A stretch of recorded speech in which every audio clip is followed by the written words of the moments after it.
You're listening to episode 72 of the GYST Life podcast. This is for you introverts out there. Today we are joined by Michael Dargie from DropBear and Panda. It was a fight for truth and how to fail gracefully as we talk about our stories about being average in a world that tries to hold on tight to our ideas of what success really looks like. Enjoy the show.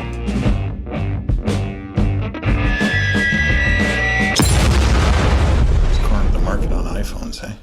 I guess so. Eh? These guys, holy shit! That's a lot of cameras. Packing some serious heat. It's like I only got one camera. I'm like, well, like I'm I said, so lame. This stuff gets archived. We don't actually do anything with it. We're working on that part. We just like to creep on people. It's fun. Yeah, totally. From many angles. There's like one under the. Yeah, that's right. Getting up the skirt cam. Yeah. The zipper cam. Should have worn my kilt. Damn it. So is this your big plan for the day, or you got lots going on? Got another podcast after this. DropBear and Panda Save the World, episode 54. Holy crap! Yeah. You're like a celebrity. You're like you got a whole lineup of podcasts. You're doing a podcast tour. That's right. Well, but I'm like DropBear and Panda is my podcast, so. Oh, that's your podcast. Okay. You got two podcasts. Yeah, I do Rebel, and one called DropBear and Panda Save the World. Right, I've seen the Rebel. What's the... DropBear and Panda Save the World? Thanks for asking. I'm glad you asked. Yeah, DropBear and Panda Save the World is my girlfriend and I. We have a comedy team. We do short films and plays and shit like that. We decided that a year ago that we would start doing podcasts every week. Nice. So it's like our take on news. So it's it's topical, or it's whatever we're feeling. We'll just talk about nice that weird shit that happens. And, cool.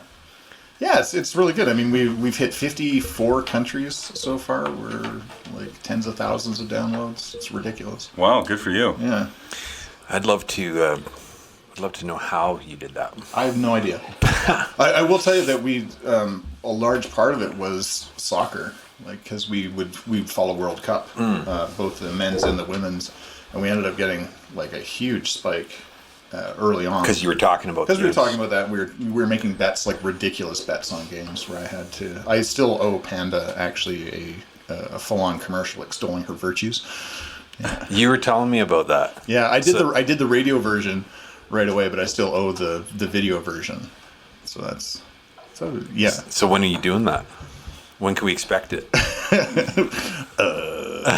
Right? Soon. I've been collecting. Hush falls over the crowd. I've been collecting footage for the last year. Yeah.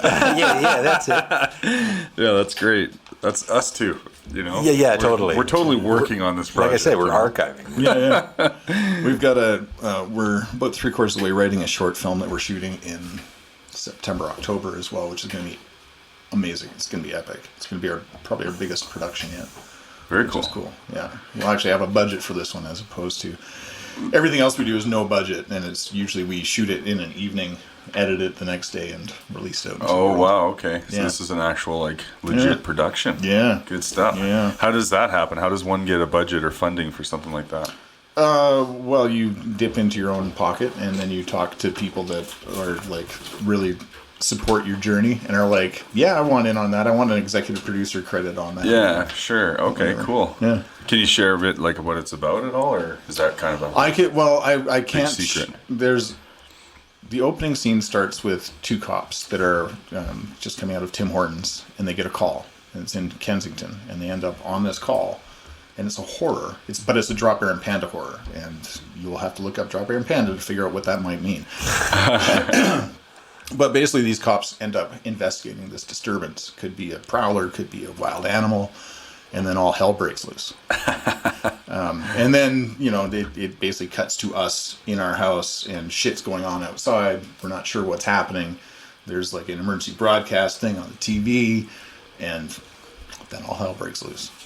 And there's a wicked awesome reveal at the end, which I'm not going to talk about. Oh shit! Yeah. Look at that! love You it. just left the little trail of breadcrumbs. Yeah, it's for like us to an follow. audio preview for Come you. to me. Yeah. Well, we'll make sure we link whatever you allow us to link to. Yeah, link all the stuff. I love that they're coming Link out it of the all. Tim Hortons. Link That's it all. just such a Oh yeah, cliche. It's great. I know. And we just figured we'd just lean right into it. Yeah, why not, right?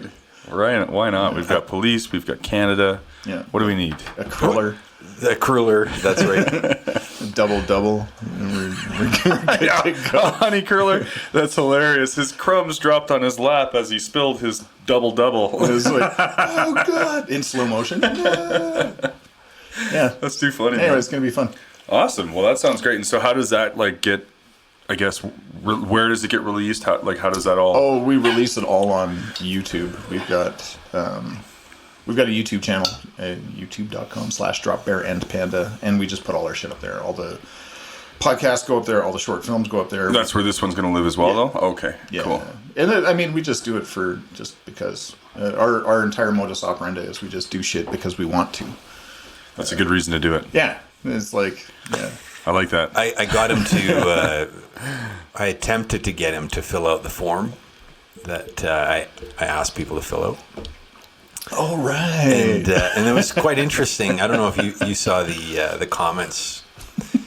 I would say that you probably were the one to fill it out the fastest. Yeah, I believe that. Yeah, absolutely. Send. All right. He's like, when I ask him about his wins in life, he's like getting to the second question of this form. I'm like, okay. So that's a big win. Now, granted, his personal challenge, your biggest personal challenge is sharing personal things about himself.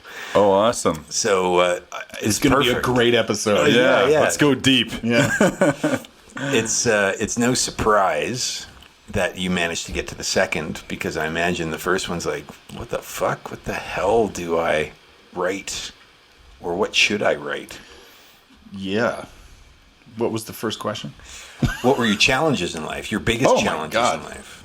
Ooh, oh, yeah. What did I write? Was I vapid? You didn't actually write anything. Oh, perfect. Yeah, you just said sharing personal details is your biggest challenge. That was a big challenge. Yeah. I really don't know what big challenges are, to be honest. I mean, raising children was a challenge. Yeah. As you know. Well, you run your own business. Yeah. You've been running your own business for how long? Forever. Like I have always had a side gig or some sort of hustle. I spent a lot of years teaching Japanese jiu-jitsu. So I ran a studio. There was a time I had a bodyguarding company here in Calgary. We did executive protection. But then I ended up working for companies, obviously, I taught, my God, if I go way back, I taught at New Horizons Computer Learning Center, where I taught the graphics applications in Mac and stuff like that back in the 90s. We developed the very first new media curriculum for the Calgary Board of Education was one of my jobs. Wow. Yeah. And then I went on to work at Applied Multimedia, which was a training college here in town. Yeah, I had taken that. Yeah. I was there. So I was there 98 to 2000, and I was basically the dean, so the faculty head. Mm-hmm. And I looked after all the curriculum for the classical animation, the digital animation, and the new media labs. And that was a challenge because I came into a mess. Oh my God. It was crazy.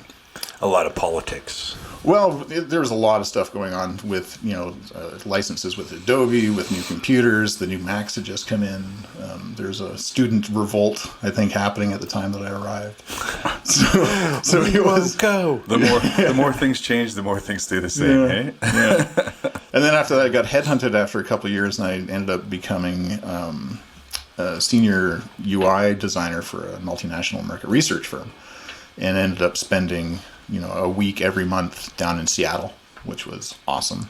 And then as the company shifted, it was during the .com meltdown days, so they restructured and shifted everything. I ended up becoming the director of visual communications, and that's what I did for the last 5 years. Right. Like when I was the last 5 years of my work was working with McDonald's corporate and Chevron and Starbucks and companies like that. All these really reputable companies. They're huge. It's reputable or not, they're huge. No, they're behemoths, right? I'm just Yeah, poking the big ass bear. So when I was done, they ended up getting bought out again. There's like 5 CEOs in 5 years, and then they ended up getting purchased by another company, and I ended up getting packaged out, which was awesome. So I went and took a gig at Mount Royal. It was college back then, not university. In their communications faculty, I taught advanced digital illustration and advanced digital photography, which was super fun. As I was just trying to figure out what I wanted to do with my life, and I realized that I didn't want to work with gigantic companies anymore. I wanted to focus on small companies, startups, and stuff like that. So my entire career from that point forward has been serving that market. Yeah, you said you didn't know quite what you wanted to do, or you're trying to figure out what you want to do with your life. And I was thinking at this point, I'm like, why don't you do something with yourself? Like, get some experience already. Right? Holy snap, man. You've been around. I've done some stuff. Wow. Yeah. I'll say. And it's pretty clear that there's a playground that you like to play inside of. Oh, yeah. What would you say that is? Outside observer. Well, you love to create. Yeah. And you like to teach others how to create. Yeah, it's true. This guy's a unicorn. Oh, God. We can't say it, though. Why?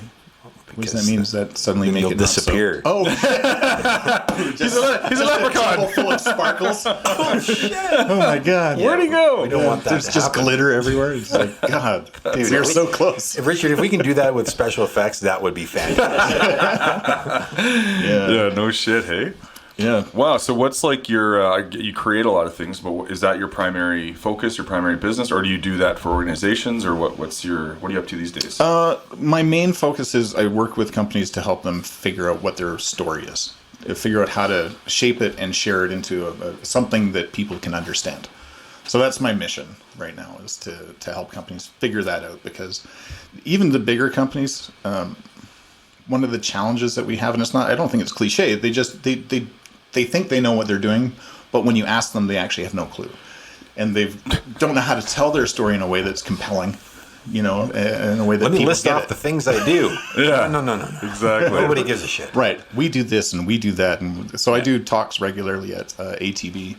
And Right. Just recently I did one on something I call brand jitsu, which is, the subtle, Appropriately named. I like it. the art of finding your story is kind of the reason behind it. So anyway, that's the drive right now, is to help people figure that out. Right. I'm writing the book on brand jitsu as well, because I figured it's time to codify all the stuff that I know and share it with people so that they can actually do it too, because it's astoundingly not difficult. Yeah, it's just being in a place where you actually empower yourself to stand confidently for something, about something, Yeah. and not peddling your wares and services Yeah. on the street corners. Yeah, I've got I came up with it during a talk. I wanted to sort of show two companies side by side. So two companies, exact same market, telling two completely different stories. And I discovered as I was doing this research, one was a client that I had worked with, one was a client I hadn't. But I went through and I started noticing the language, as you will, like we do this and we do that and blah, blah, blah. And so I decided to count on the first page how many we's there are versus how many you's there are. So I came up with this idea of what's the we to you ratio. Like, how much are you talking about yourself over how much are you talking about putting your customer in the story. Right. And it was outstanding to just this discovery, which, it was kind of an aha moment. This one is 85 we's to 15 you's. Right. So they're talking about themselves in the first page alone, 85 times Oh man. to 15 of the customer. Isn't that interesting that there's 100 mentions? So like 85% of the time they're talking about themselves. Yeah. Whereas the other one was 15 to 25. So 15 we's, or, that type of language, versus 25 putting them in the story. And the context then, so how you read this stuff on the one company that was 85% about them, anytime they mentioned the other, like the customer, it was always in context with them, right? It was always about them. It was right. And Right. about how they can work with them. So whereas the other one was it was completely the opposite. It was about how they work with the customer, how the customer is the hero in this particular journey that they're on. Right. So it's really like, once you sort of pull back the covers and go, oh, okay, like that shit matters. Yeah, no, it absolutely does. It's funny how little things stick with you. I read an article probably close to 10 years ago, and it I think it was headlined, change your I to you ratio. That's what those headlines. So, because you're talking same diff. Like me, I do this, and I can help you with that, and I can solve this problem. That's how most people, I think, by default, automatic just lead, right? About, they're probably well intentioned, but it does those little details, the psychology behind it, right? The shift on the other person makes a difference. No wonder you're so challenged by talking about yourself. You're so used to helping others talk about themselves. I guess so. I'm wired to, I'll give you my cliff notes. Yeah. But that's it. That's what you get. But then that's never what we are really curious about. Right. Yeah, because I don't know about you, Vern, but I'm always curious to know why people ended up being where they're at and taking the choices that they take. And you are an adventurer. You call yourself a Taoist, right? Oh yeah, good question. For those listening, how would you describe, like, maybe they haven't heard that before? What is a Taoist? A Taoist is, it's a philosophy, right? It's I try not to fight against the sort of superior force that is the energy of the cosmos. I try and fit within it and flow with the flow. Flow with it. There's if you try and explain the Tao, then you haven't, or you can't, right? There's all this weird stuff around it. It's a way of being. But it's really it's a way of existing in this, energy that we're in, and to, find the path that makes the most sense. Like when I walk down the street, I am looking well ahead, and I'm moving away from crowds, or I'm, if I see somebody that's struggling, I'll either know that I need to help them, or I need to cross the street to just not be impeded. So I try and find that flow even in my day-to-day. Spoken like a true martial artist. Yeah, no doubt. That would have inherently influenced this way of looking at the world. Yeah, my parents put me in judo when I was 4 years old, which was really cool. But at the end of this, like, I haven't practiced or done jiu-jitsu in probably 5 years since I left Okotoks. And like, my body is so broken. It's ridiculous. Like, it's ibuprofen, every moment. That's your favorite vitamin? Yeah, vitamin I. Yeah. Vitamin I. Vitamin I. That's funny. But yeah, the joints are sore and stuff like that. I've been thinking about, possibly going back and doing like some Brazilian jiu-jitsu, which is a lot less impactful. Like, you don't have the sudden deceleration. Yeah, right. Called sudden deceleration sickness of hitting the mat. Yeah, learn how to break those falls. Yeah, exactly. Yeah, I've actually been... my excuse is that I don't have the time. I haven't made the time, but I definitely want to get back into something and get into particularly Brazilian Jiu-Jitsu, because it's just there's so many fascinating. Great clubs and great people around. Like Anderson Goncalves is so kick-ass, and like there's like such a great community here in Calgary. That's I've actually noticed there's a lot of stuff popping up, or if you Google, there's a lot of schools that all seem reputable. So if you ask somebody, like, oh yeah, my friend, right? Like, everybody kind of knows somebody that's in that community somewhere. Yeah, it's good stuff. So you're not a resident Calgarian. I'm sorry? You're not a resident Calgarian. You weren't born and raised here, right? I was born in Calgary. Oh, you were born. Yeah, I was born 5th floor of the Foothills Hospital. The first year that it was made, I think, like 1969. It was, I think, when the Foothills Hospital was built. And so I came out there, and then we fucked off to Toronto. And I grew up in a little town called Pickering, Ontario, on Duffin's Creek, which is famous for having mobsters be dropped off bridges in concrete shoes. Is that right? Oh, why? Did you experience that? No, I was young, but you hear stories.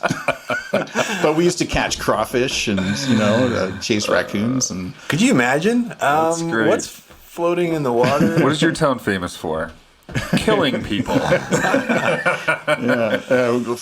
Lake Ontario is right there, so we used to go and check that out, and that's where I first learned about quicksand, because that's apparently a thing there. Yeah. And three-eyed fish, which was stuff that we found while fishing. Yeah, true story. What is it? What's the Simpsons? Smallville? It's not Smallville. Oh yeah, Springfield. That's it. Yeah. Welcome to Springfield. Welcome to Springfield. Yeah. Nuclear plant on the horizon. Well, I want to circle back to is it Darwin?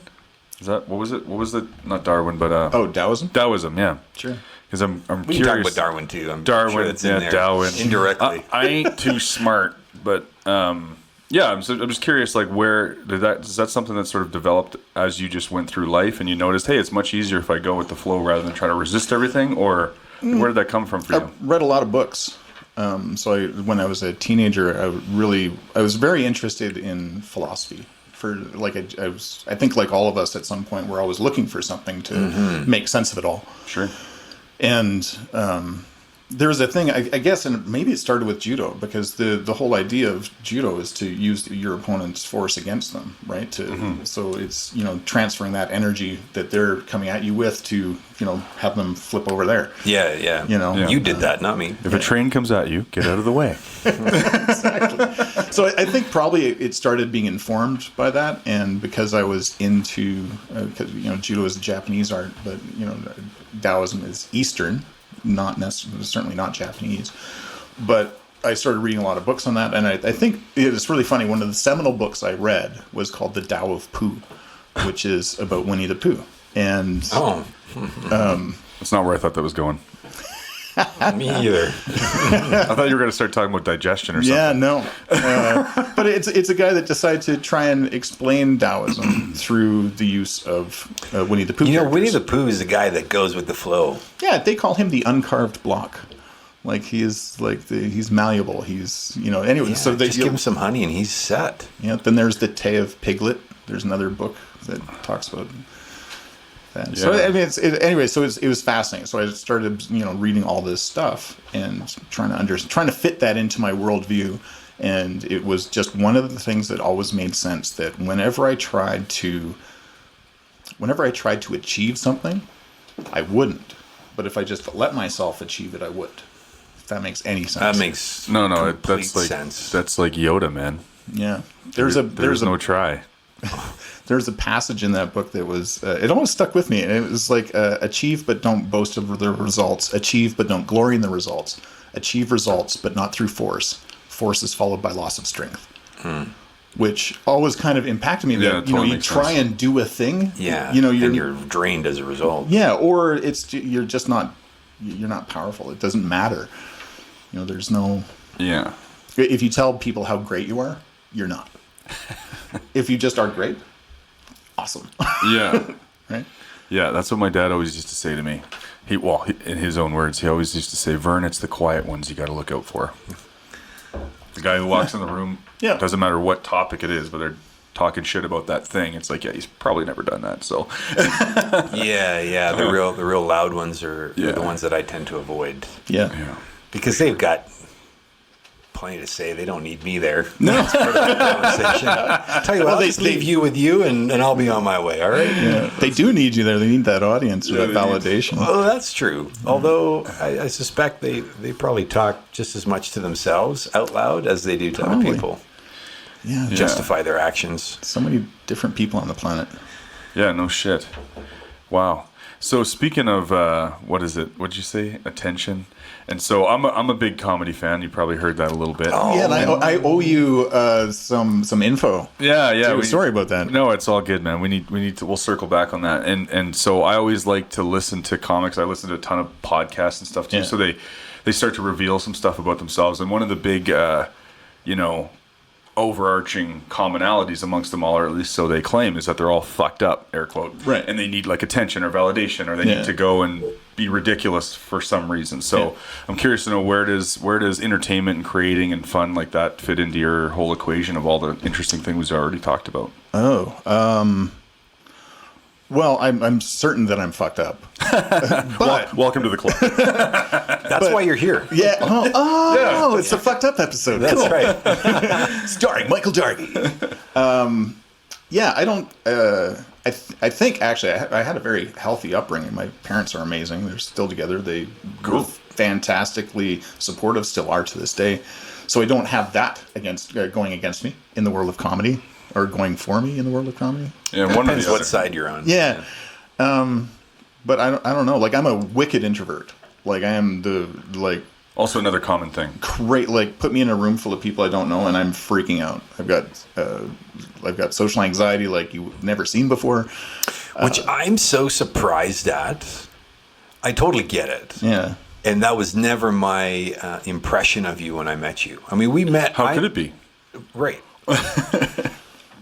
And that's typical of the really strong. There are the introverts that it's obvious they are really uncomfortable, and then there are those that are willing to go with the flow of the uncertainty of like what's going on, not knowing, and you can still navigate it. Right. You're not truly cowering in a corner. You're able to manage it to a point. Yeah, I found ways to mitigate it. You know, Don't be in situations and environments where that is a thing. well, it's going to happen. I was like thinking about this. I want to say it was not Ampia, but it was maybe like Calgary Society of Independent Filmmakers had a thing a couple of years ago that I was invited to, and it was at Bottle Screw Bill's. Yep. Like 9th Avenue and whatever that is. I had no idea, and like I was by myself, so I walk in, and it's just wall to wall people. Some people I knew, most people I had no clue. So I found a corner, like a table, and I sat there, and people would just sort of drift in. They'd talk to me for a little bit, then they'd drift out because they're the ones that are like doing the stuff, and I felt comfortable in that environment. 'Cause Right. Yeah, you I'm were like- the rock in the stream. Yeah, kind of. Yeah, no, this- yeah, and I'm cool with that. That works for me. It's so funny that you just used a metaphor, because I was going to say this is going to be a really metaphorical and philosophical episode, because what you're talking about, the whole idea of going with the flow, and you, to your point, you said, oh, what'd you do, not put yourself in those situations? And I was going to say absolutely not, because he's built to not avoid the thing. It's not about what you deal with in life, it's how you deal with it. Yeah. Right? And that's what you're all about. You're not going to go and avoid the situation. You're going to deal with it a certain way, or a way that works for you. Oh, I don't need to go in and get all weird and uncomfortable over there with the crowd, And have but I'll silly be here, conversations. Yeah. and I'll be open, and I'll welcome in, like to your point, the rock in the river. I love that. Yeah, That's it's great. cool. We had a bunch of people over. We've got a small house in Kensington, and we entertain. We'll have people over all the time. And my coping mechanism is I cook. So people go and do stuff and interact and that's all that stuff, and I'll sit there on the edges and contribute whatever. But then I'll go back and I'll cook something, bring stuff out for people, and then when I need time to recharge, I go back and cook something else. Right. You know, like that's another method. That's. I mean, you I can just go to the bathroom. Where David's going. Just drop a deuce. Off he goes with his Febreze. Yeah. So you, that's really interesting. I actually had a point I was going to make, and then I lost it. Oh, sorry. No, it's all good. Oh, I was going to say I don't want to put words in your mouth, but something's starting to emerge with like what would possess somebody to ever get on stage. And especially if you're somebody who has like this massive social anxiety, to me that's like I've taken myself out of that pressure to fit in or to deal. I get to be now in charge of what's going to happen. I'll be on stage and run the show kind of deal. Yeah, that is 100% the fact. Yeah. Like I love being on stage. It's my favorite place in the entire world. You can drop me in a room full of hundreds or thousands, and I'm good. Yeah, it's all cool. Yeah, that's awesome. That's amazing. What it is the antithesis of it, right? For those who are shy, it'd be like, what? Yeah, are you To kidding? go on stage? You're insane. But you're saying that might actually be the place for you to be. 100%. Whoa. If you're afraid of it, give it a try and see what happens. And that's actually one of my favorite comedians is Bill Burr. Yeah. And that's what he was like. He was always a big fan of comedy, and he makes fun of himself for not being able to tie it together. Like, oh, maybe I should do this, right? but he was for so long. He started fairly young, like around 23, I think. But the thing is he's always like leading up to it, he was like thinking about it, but it was like terrifying because he's such an introvert and got made fun of and all that stuff for being a redhead or whatever. But he goes, even the very first time he went on stage, it was one of those like cliche things where he's just like, holy fuck, this is where I need to be, right? Yeah. So it's a really interesting thing. It's completely the opposite of what you'd think, right? Yeah. It's a weird environment, but I don't know. It makes sense. Yeah, it does make sense. And it's back to your point to when you're going with the flow and you're not trying to make something work. Yeah. The make sense, it tends to be the outcome of it. Like, this feels good. Yeah. We're driven by now something bigger than ourselves. Yeah. And we allow the smaller, more in the moment, ego driven decision maker to take a back seat because he's never been. Well, there's no room for it. There isn't when you're not, and he's never been the guy all the to time. really navigate it. Anyways, Yeah. That's awesome. There's some very subtle things here. It's that 1 degree shift. Yeah. Right, because most people would have avoid getting in front of people their whole life. where they're like, okay, what if I tried it? And then what, you know what I mean? You know, what's really interesting is not only are you on stage, but you actually do comedy. Well, I don't do it well. The fact that you are willing to go up there and potentially drop a deuce in public. Yeah, but so let's go back to let's go back in time. 1979. We arrive in Calgary from Toronto, and so I had only known Ontario growing up, and we get to Calgary. My dad's in the oil industry. We're growing up in Silver Springs. The very first thing he does, he takes me to a place, I'm 10 years old, called Loose Moose Theater. Right. And that, if you want to talk about pivotal things, like what I learned from Keith Johnstone when I was a teenager, because I went and took classes there. I never got on stage until I was an adult, until like 6 years ago or whatever, with Loose Moose. But talk about, you learn how to fail gracefully. You learn how to take risks. You learn how to push the story forward, how to, support the other person that's on stage with you first. Yeah. And put yourself. Oh, second. you're on stage with more than one person. Yeah, because you're improvising. Doing right? improv. Okay, yeah. I see. So that was kind of an aha moment, and I've learned so much, and so much of who I am creatively comes from that place. That you can risk it, that you can fail. And that you shouldn't beat yourself up for failing. And Right. don't try and be excellent. Just try and be average. Like if you just take all that pressure off and you Just do the thing. Do the thing. Right. However, Don't it color comes it. out. Yeah. Yeah, that's so funny because David and I have talked about this in the past where, you want to try something new, like maybe you pick up a guitar or maybe you try comedy or whatever. Yeah. And as a kid growing up, I always had this, I don't know what this limitation was about, but in my mind, it was like, well, if you're not going to be the best at it, why the hell would you ever try? Right. Which is so ridiculous. Well, I don't know where that limiting. Well, I don't know where that came from, but I haven't, peeled back that onion yet. But that's the thing is that you kind of look at things like, no, I just want to try ballet. Like, what the hell's wrong with that? I just want to try it. Yeah. I don't need to go and whatever, be competitive or whatever. Picturing you in a tutu right now. You're welcome. Totally. Thank you. It's the Put that in other, the bank for later. the other version of the kilt. My buns are a lot firmer than you might think. All right, tangent. We really need that tangent sign. My son, we went laser tag, did some laser tag a couple days ago. Yeah. And my son happened to have number one on the thing that you have to wear. Yeah, the vest thing. Yeah, the vest. Yeah. And he collapsed now, being number one, that he's going to win at laser tag. Fast forward to the end of the session, he did not win. Oh. And he was super upset by it. He was choked, eh? Yeah. Wow. It just goes to show you how quickly Yeah. and automatically, I don't even, all the influences that it comes from. Totally. That have you feeling like you need to be the winner. Right. Right. And then when it doesn't happen, You're now upset. you're completely upset. So to be able to put yourself in a situation where right off the bat, it's not about being number one. It's not even about you. Yeah. It's That's so about funny. the other person on Yep. stage. That's pretty freeing. Yeah. And it's also, also about the audience too. You want to look after them. Yeah. Right. So there's a lot that goes on stage and improv that I think a lot of people don't They understand. have no idea. Right. Oh, yeah, they have no context But for when it. you have somebody that's really good at it and it looks effortless, oh my God. Like, Yeah, it's a cool thing it's to magic. watch. Yeah. Right. Like, yeah. I still want to do improv, and I'll be completely honest.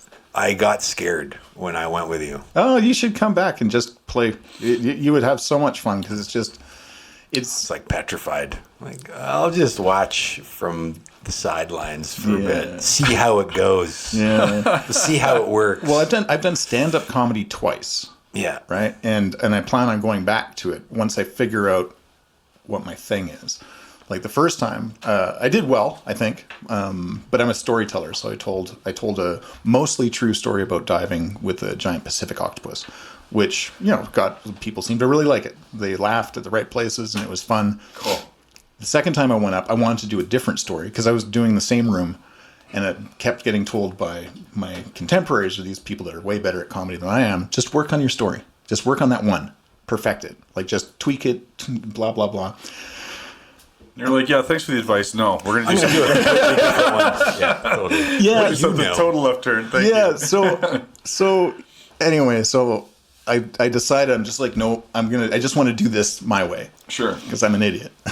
And, but then about an hour before, I'm just like, oh shit, maybe I'm wrong. So I second guessed myself, decided to go back to the octopus story, got up on stage after the host of the show eviscerated the other comics for like at the shit Just show not that was bringing their happening. game. Oh man. Like and like he was right, but I had to go up shortly after that. And I got into like the first minute of my bit and I was just like, yeah, I can't continue. I'm just like, I'm done.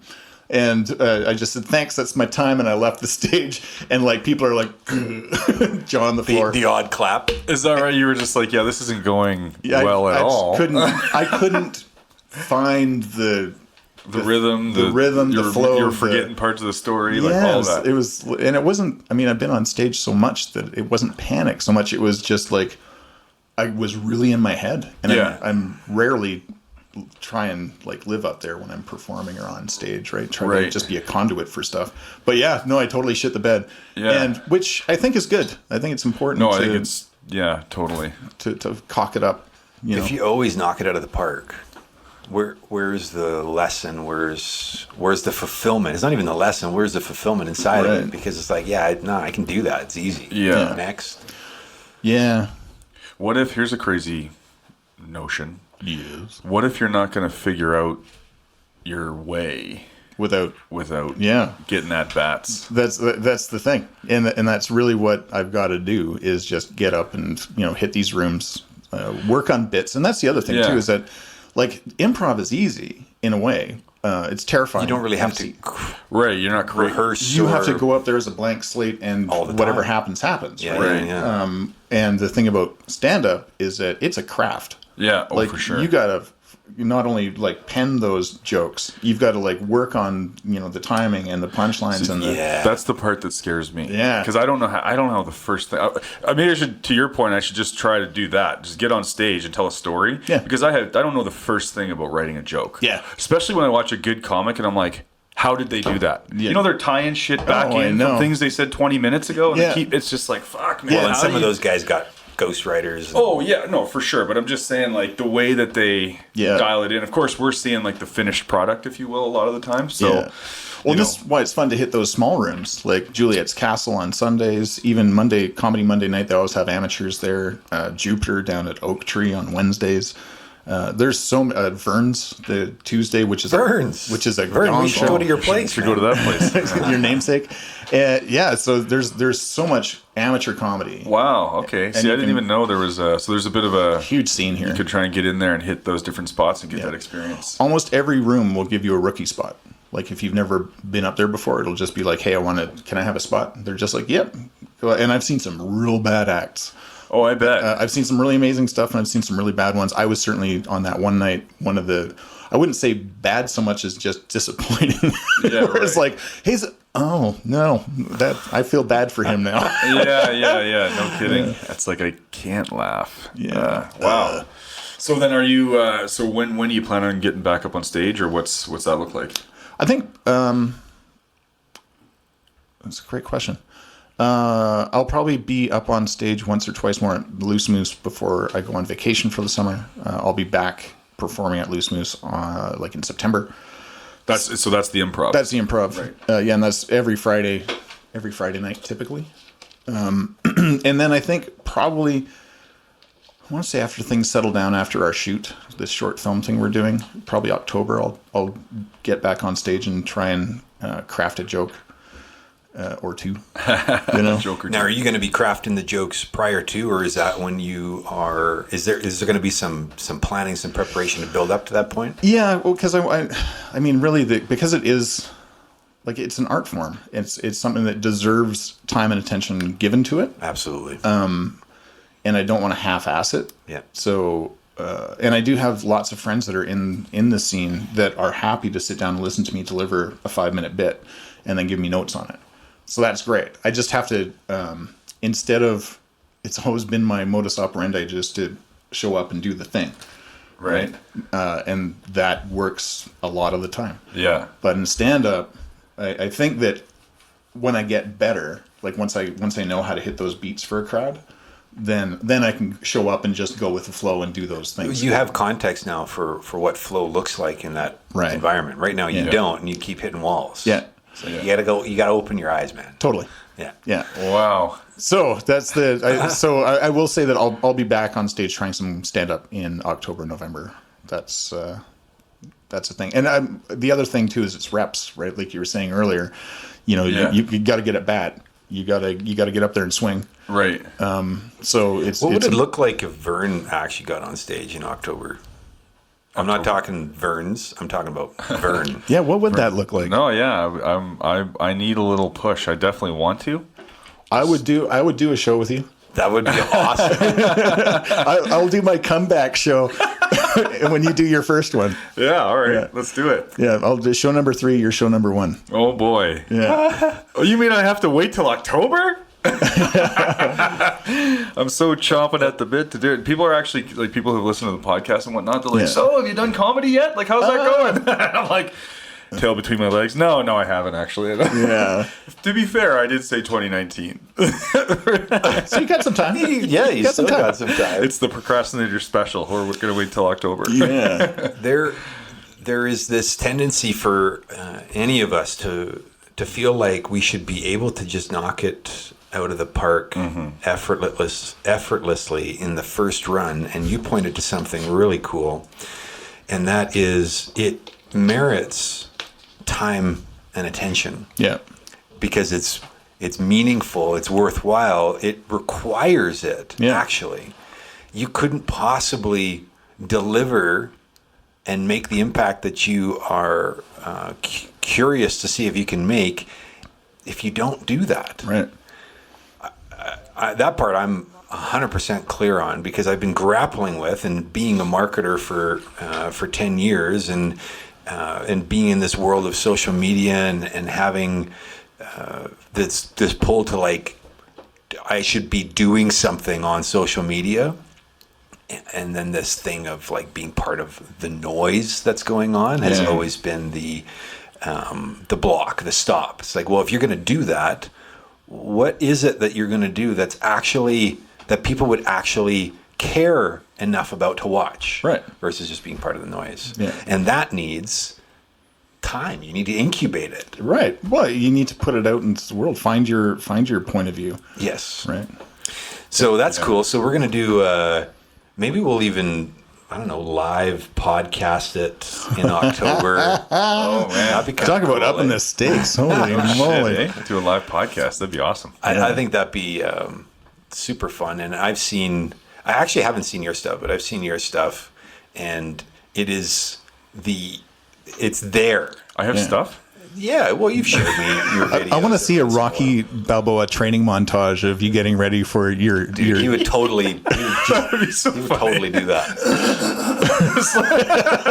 That's right. You're like writing crumple, writing crumple.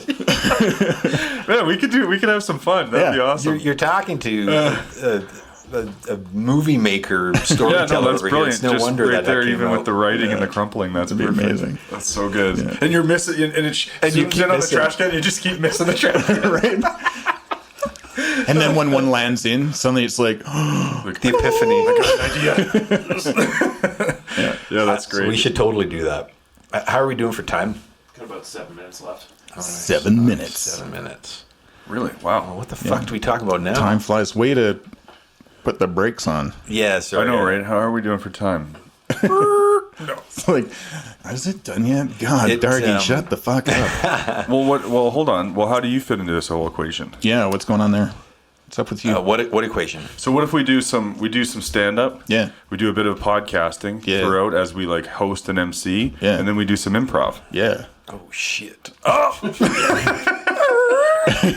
You know, it's funny that I never actually went down that road, because I always, like, as a kid, just like most kids, I like loved comedy. I loved Yeah. Jim Carrey was one of my favorite Oh, people. yeah. When I was in high school, the funnest I ever had was in my what was it called? Well, just drama, basically. Drama, I can't remember yeah. what they called it, but theater arts. That was it. And I learned little things like the overtone thing. Like Yeah. we did this bit where there was two kids standing pretending they're at the urinal, and there was two kids standing behind them, and they'd be like, "Hey, how's it going?" And then the overtone would be like, "Ah, fuck, I don't want to talk to you." Like, but meanwhile, the guy's like, "Pretty good, man. How are you?" Like, and then it's like, why are we having a conversation at a urinal? You know, like, I love that stuff. it was cool. And then my friend and I did this bit where like these two relatively larger kids for high school, right? Yeah. So he's the guy and I'm the girl, and we're sitting in two chairs and we're pretending to drive down the highway, and we're doing this bit where I have to tell him I'm pregnant. Yeah. And we're improvising the whole time. Finally, I get the words out. I go, "You're going to be a father." He goes, "Get out." Oh God. That's so funny, man. Oh my God. That's one way to welcome the new mother of your child. Yeah, it was great. We were just doing it in front of our classmates. It was pretty funny, and I had a lot of fun. But same thing. I never thought like, oh, even for fun, like this is a thing I could do. Yeah. You know. So may as well go and try and. I think if you're getting pulled towards it, you've got to just jump in and try it. Yeah. And I think knowing what I know now, with my vast experience of 2 times, one that was okay and one that I shit the bed, is that I think moving forward, like being, you know what, I'm going to hit these clubs this month. Right. So I'm going to be a rookie at, Handcuff on Sunday. I'm going to ask for a rookie spot at Comedy Monday Night the following. I'm going to ask for a rookie spot at Vern's on Tuesday, a rookie spot at Oak Tree.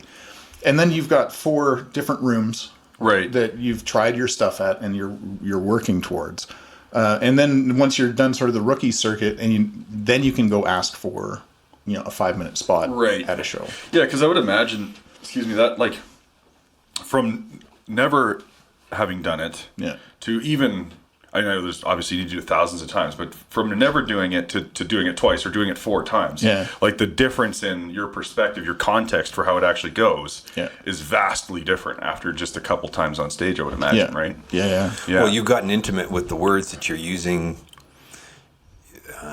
The relationship is deepened with your desire to want to connect at that level of entertainment with a crowd versus it's a really cool idea and I can totally see myself and everybody's in stitches, and maybe I'll just hold that for a little while because it's a bit scary to know that it might not go that way. That's right. Yeah, totally. I think that's probably one of the biggest things, though, is removing the ego and fighting for truth on stage. Even in comedy, finding that truth is so important. Yeah, I think that's the pull for me. Actually, is I was saying this to David a long time ago. Even if you get up on stage, it would feel awesome to kill, right? Yeah. I know that would feel awesome, right? Yeah. It feels good if you're in your kitchen and you tell a few jokes and your friends laugh. But, but you go up on stage and actually just to be okay with being on stage, and just be like, well, I'm just going to see how this goes. And if you guys don't laugh at all, like, that's cool. I just like having all your eyeballs on me. Right. Like, right? Like, I had a friend of mine who's